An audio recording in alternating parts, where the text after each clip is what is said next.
So hello everyone, my name is Kishan Soni और आज से हम एक अपनी नई सीरीज स्टार्ट कर रहे हैं गूगल एनालिटिक्स 4 की। तो इस वीडियो के अंदर मैं आपको गूगल एनालिटिक्स 4 के बारे में कुछ बेसिक से स्टार्ट करवाऊंगा और आने वाली वीडियोस के अंदर हम पूरा एडवांस लेवल तक गूगल एनालिटिक्स 4 को अंडरस्टैंड करेंगे। तो चलिए सबसे पहले हम अंडरस्टैंड करते हैं गूगल एनालिटिक्स में और गूगल एनालिटिक्स 4 में, क्योंकि आज से लगभग 5 साल पहले जो हम ट्रैकिंग के लिए यूज़ करते थे वो गूगल एनालिटिक्स यूनिवर्सल वाला यूज़ करते थे।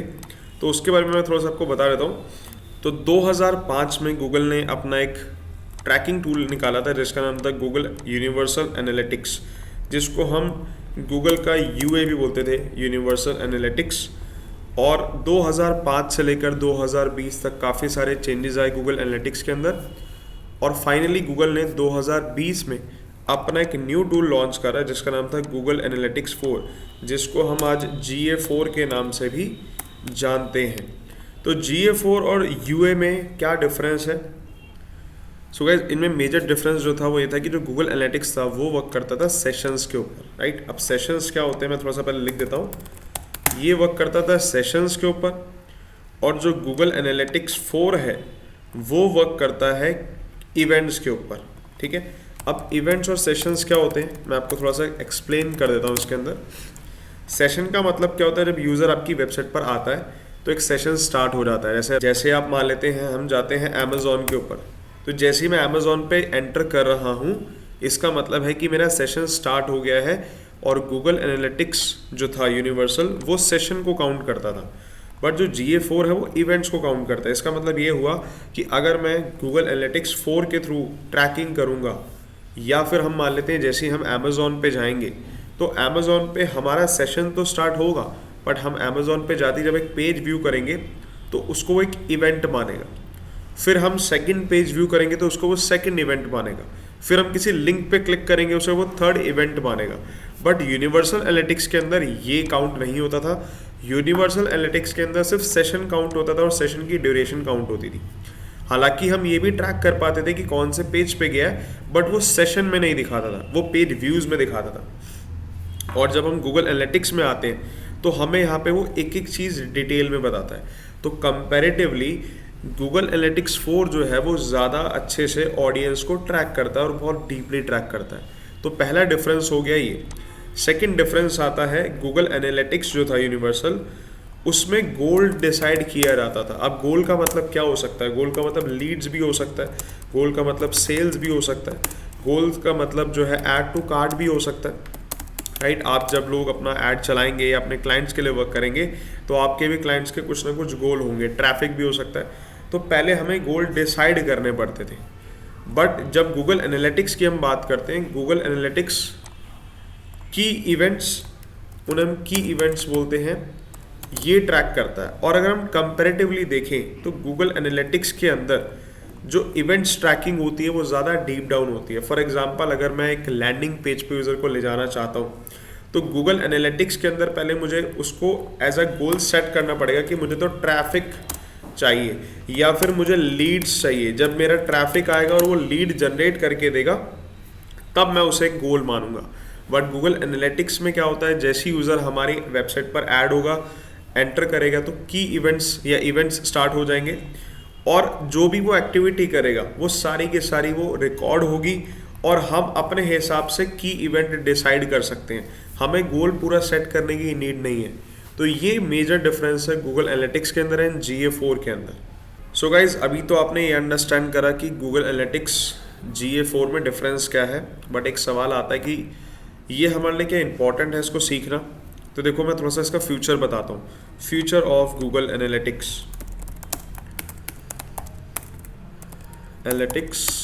4 फ्यूचर। अब ये अभी के लिए आप लोगों को सीखना ज़रूरी क्यों है, इसका क्या काम आने वाला है आने वाले फ्यूचर के अंदर, हम थोड़ा सा इसको अंडरस्टैंड करते हैं। तो एक छोटा सा एग्जांपल समझाता हूँ मैं आपको। मान लेते हैं आप एक कंपनी में जाते हैं, राइट।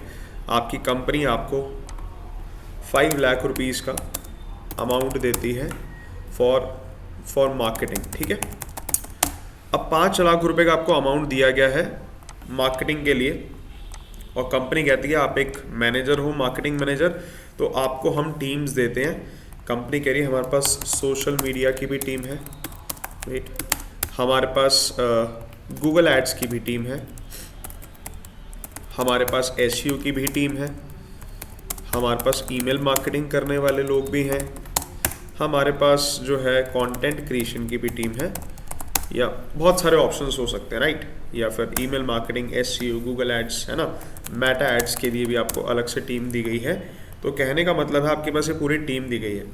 अब आपको क्या, कैसे डिसाइड आप करेंगे कि 5 लाख रुपए का अमाउंट मैं कहाँ पे डाइवर्सिफाई करूँ, ठीक है। तो इसके लिए सबसे पहले आपको क्या चाहिए होगा, सबसे पहले आपको डेटा चाहिए होगा, राइट, हमें चाहिए होगा डेटा। और डेटा कहाँ से मिलेगा, डेटा मिलेगा फ्रॉम गूगल एनालिटिक्स। तो जब तक आपके पास डेटा नहीं होगा आप नहीं डिसाइड कर पाएंगे कि मुझे ये जो 5 लाख रुपए का अमाउंट है इसमें से कितना अमाउंट स्पेंड सोशल मीडिया में करना है, कितना अमाउंट स्पेंड एसईओ में करना है, या कितना गूगल एड्स में करना है। तो जब तक आपके पास डेटा नहीं होगा आप एक स्ट्रैटेजी भी नहीं बना पाएंगे। मैं सभी स्टूडेंट्स को बोलना चाहता हूँ कि देखो, डिजिटल मार्केटिंग सीखना, किसी टूल को सीखना एक अलग नॉलेज होती है, बट एक स्ट्रैटेजी बिल्ड करना एक डिफरेंट नॉलेज होती है। तो सबसे इंपॉर्टेंट चीज़ क्या है, स्ट्रैटेजी बिल्ड करना। और जब आप स्ट्रैटेजी बिल्ड कर पाएंगे तभी आप सही टूल को सही जगह पे यूज़ कर पाएंगे। ऐसा नहीं कि हमें अगर गूगल एड्स आता है तो हम गूगल एड्स ही चलाएंगे सबके लिए। तो सबसे इंपॉर्टेंट स्ट्रैटेजी बनाने में जो आपको हेल्प करता है वो करता है डेटा। तो डेटा की हेल्प से आप लोग गूगल एनालिटिक्स को, डेटा की हेल्प से आप लोग अपनी स्ट्रैटेजी बना पाएंगे, आप अलग अलग अमाउंट्स जो है डाइवर्सिफाई कर पाएंगे, और आप सही स्ट्रैटेजी के थ्रू बिजनेस ग्रो कर पाएंगे।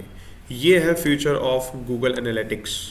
सो गाइज, अब हम अंडरस्टैंड करते हैं गूगल एनालिटिक्स हमारी हेल्प कैसे कर सकता है, क्या क्या गूगल एनालिटिक्स की पावर्स हैं जो हम लोग यूज़ कर सकते हैं। तो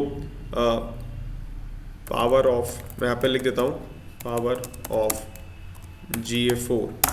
देखो, इसके पास काफ़ी सारे पावर्स हैं, काफ़ी सारे बेनिफिट्स हैं GA4 यूज़ करने के।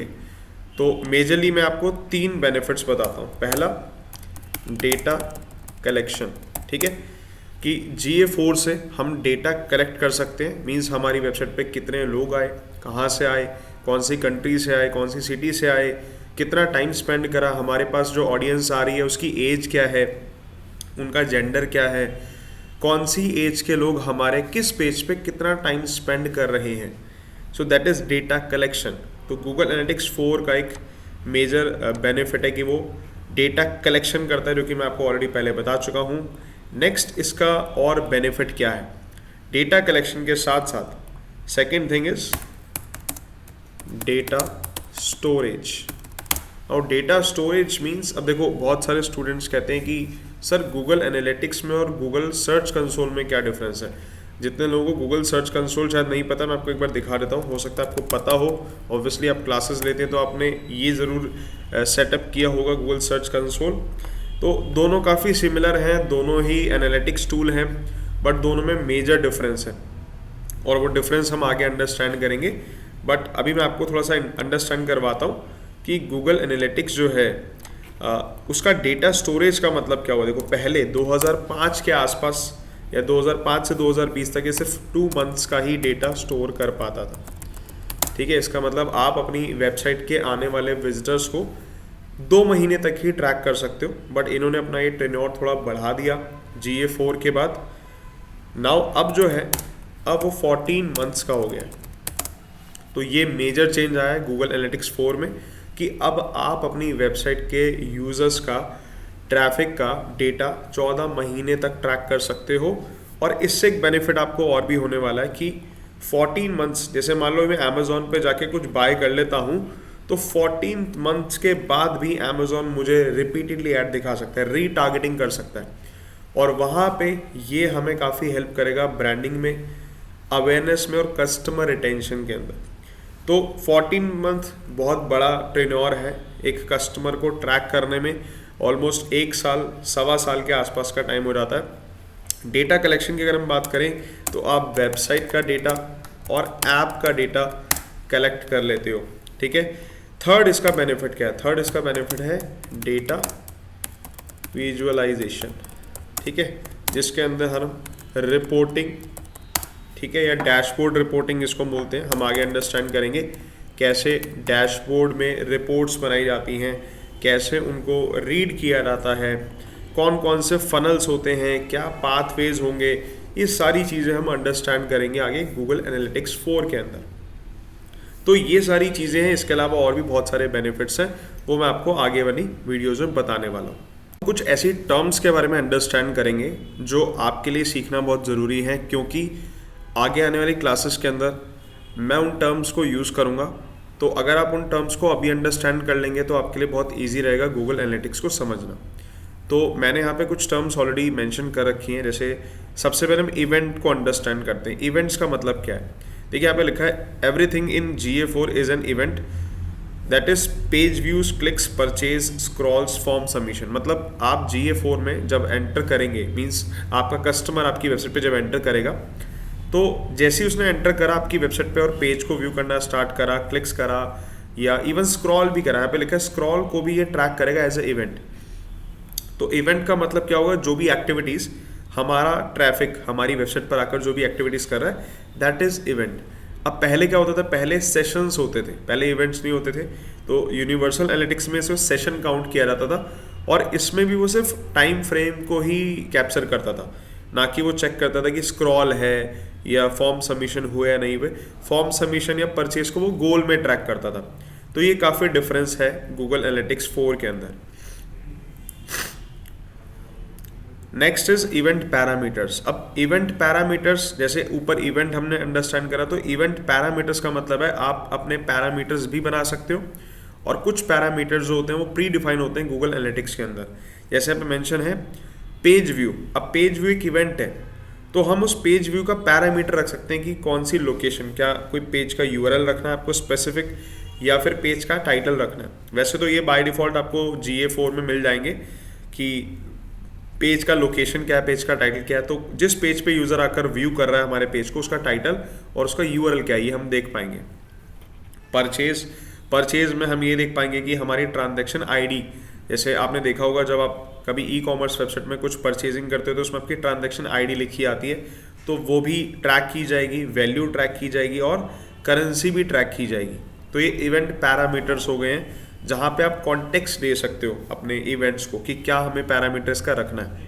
Next is conversion. कन्वर्जन सभी लोगों को पता होगा, जो भी हमारे बिजनेस के लिए इंपॉर्टेंट होता है उसे हम कन्वर्जन काउंट करते हैं। तो यहाँ पे लिखा है events you mark as important business outcome. जैसे example form submission, purchase, sign up, even add to cart भी बहुत बार हमारे लिए एक कन्वर्जन ही होता है कि जिन लोगों ने ऐड टू कार्ट कर रखा है, इसका मतलब वो हमारे लिए हॉट ऑडियंस है और उनको हम रिपीटेडली मार्केटिंग कर सकते हैं, रीमार्केटिंग से टारगेट कर सकते हैं। तो कन्वर्जन्स का भी हम आगे यूज़ करने वाले हैं, राइट। Next is sessions. अब देखिए यहाँ पे थोड़ा सा डिफरेंस है सेशन का। लिखा है a session is equal to a group of interaction within a time frame, right. GA4 uses an event based session, right, not time based session. तो यूनिवर्सल एनालिटिक्स में मैंने आपको बताया कि पहले टाइम बेस्ड सेशन होता था, यहाँ पर ना टाइम बेस्ड नहीं है। यहाँ पे टाइम तो है बट साथ में इवेंट भी है कि उस टाइम फ्रेम में यूज़र ने क्या क्या एक्टिविटी करी। मेरी वेबसाइट पे यूज़र गया, उसने 5 पेज को व्यू करा, तो वो सेशन काउंट होगा कि 5 इवेंट्स हुए हैं एक सेशन के अंदर, that is event based session. और जब आपकी वेबसाइट पे यूज़र जाएगा ना, तो सेशन तो स्टार्ट होगा बट उस सेशन के साथ में एक लिखा है सेशन स्टार्ट इवेंट। मतलब कि यूज़र ने आते ही हमारी वेबसाइट पे पेज व्यू कर लिया है, तो उसका सेशन तो स्टार्ट हो गया बट एक इवेंट भी काउंट हो गया कि उसने पेज व्यू कर लिया है, राइट। तो this is sessions. Next is engage session. अब एंगेज सेशन का मतलब क्या है? A key GA4 metric, a session is engage. मतलब यूज़र हमारी वेबसाइट पे बहुत बार ऐसा भी आएगा जो कुछ भी एक्टिविटी नहीं करेगा, हमारी साइट पर जाएगा और एक ही पेज को व्यू करके बाहर आ जाएगा। कुछ सेशंस ऐसे होंगे जो एंगेज सेशंस माने जाएंगे। उसके कुछ एग्जांपल्स हैं, जैसे कि अगर कोई हमारी वेबसाइट पर आकर 10 सेकेंड या उससे ज़्यादा स्पेंड करता है तो उसे हम एंगेज सेशन काउंट करेंगे। या फिर हमारी वेबसाइट पे आकर यूज़र ने एक कन्वर्जन कर दिया। अब वो कन्वर्जन कुछ भी हो सकता है, जो भी आपने सेट करा हो, like page view, link clicks, purchase, form submission, play a video. अगर उसने हमारी वेबसाइट पे आके इनमें से कोई भी इवेंट को ट्रिगर कर दिया तो उसे हम एंगेज सेशन काउंट करेंगे। या फिर हमारी वेबसाइट पे यूज़र ने आके 2 पेज को या उससे ज़्यादा को व्यू करा, उसको भी हम एंगेज सेशन काउंट करेंगे। तो ये सारी चीज़ें हैं जो हमें अंडरस्टैंड करनी है, और ये एक इंट्रोडक्शन सेशन था गूगल एनालिटिक्स का। आई होप जितनी भी चीज़ें मैंने आपको बताई हैं शुरुआत से लेकर अब तक आपको समझ आई होंगी। आप इस वीडियो को पॉज करके नोट्स चेक कर सकते हो जो मैंने यहाँ पे लिखे हैं। आने वाली क्लासेस के अंदर हम गूगल एनालिटिक्स को प्रैक्टिकली अंडरस्टैंड करेंगे। So thank you for watching this video.